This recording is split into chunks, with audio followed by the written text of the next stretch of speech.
सभासदों, माननीय अध्यक्ष जी,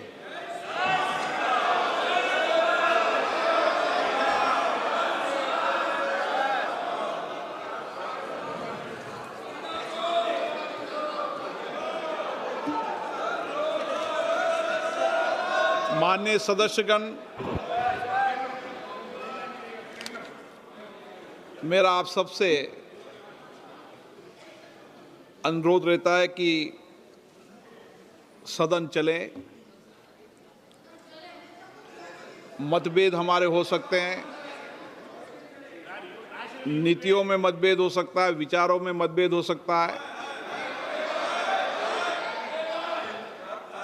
लेकिन देश सदन चलते हुए देखना चाहता है।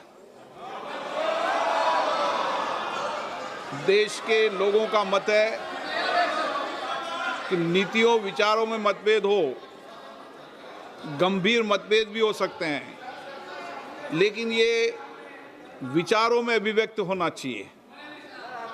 और इसलिए समय समय में मैंने सभी दलों के नेताओं से चर्चा की, विचार विमर्श किया, व्यक्तिगत भी की, सामूहिक भी की। मेरा आज फिर आपसे आग्रह है कि आज अंतर्राष्ट्रीय युवा दिवस भी है और विश्व स्तर पर भारत के युवाओं ने शिक्षा, विज्ञान, अंतरिक्ष, विज्ञान, टेक्नोलॉजी, उद्यमिता, कई क्षेत्रों के अंदर विशेष पहचान बनाई है। आज उनका सामर्थ्य के कारण भारत का नाम दुनिया में भारत का नाम हो रहा है।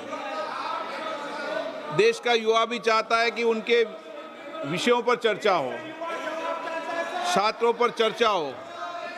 सरकार ने भी सहमति दे दी है, गृह मंत्री जी भी अपने वक्तव्य को देने को तैयार हैं।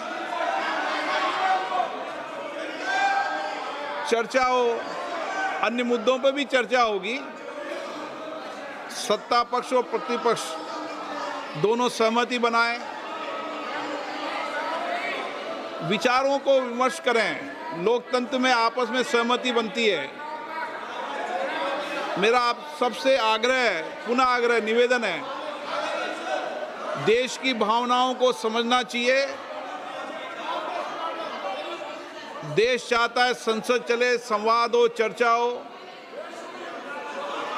और इसकी प्रतिष्ठा बनाने की जिम्मेदारी भी सामूहिक सबकी है। मेरा आपसे आग्रह रहता है हमेशा कि संसद की प्रतिष्ठा को मत गिरने दो। मतभेद हो सकते हैं, लेकिन संसद की प्रतिष्ठा को इस तरीके से तख्तियां, नारेबाजी से गिरना उचित नहीं है। आप सब वरिष्ठ नेता हैं, देश का नेतृत्व करते हैं।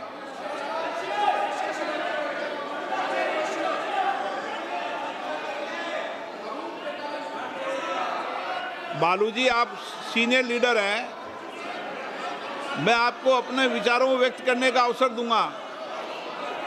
मेरा मत है कि प्रश्नकाल चलने दें। प्रश्नकाल के बाद आपको अपने विचारों को अभिव्यक्त करने का अवसर पर्याप्त दूंगा। प्रश्नकाल में चलने दें। आप तख्तियां लेकर सदन पे बैठे अपनी अपनी सीट पे विराजें। आप सदन नहीं चलाना चाहते, मेरे बार बार आग्रह करने के बाद भी आप सदन में गतिरोध कर रहे हैं, ये लोकतंत्र के लिए उचित नहीं है। सदन की कार्रवाई आज 2 बजे तक के लिए स्थगित की जाती है।